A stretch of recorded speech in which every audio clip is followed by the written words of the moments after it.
Today I'm going to show you how to schedule your streams in advance in StreamYard.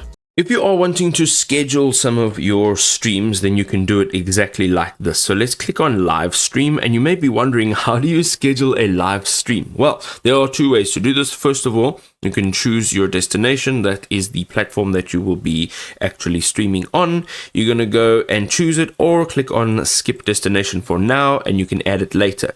Now, you can go in here and click on pre-recorded video. Here, you'll need to upgrade your plan. But basically, what you're going to do is you're going to choose a video that you would like to put on as your live stream.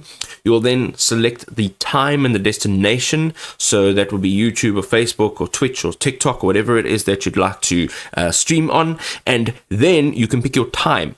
So let's say you want to pick it tomorrow at 1 o'clock. Go ahead, do that. And then tomorrow at 1 o'clock, you'll be able to have that live stream automatically started. So it'll look like you are physically starting it yourself, and it'll look like a live stream, and it'll act like a live stream, but it'll be a pre-recorded video that is set to schedule and go live in a future date.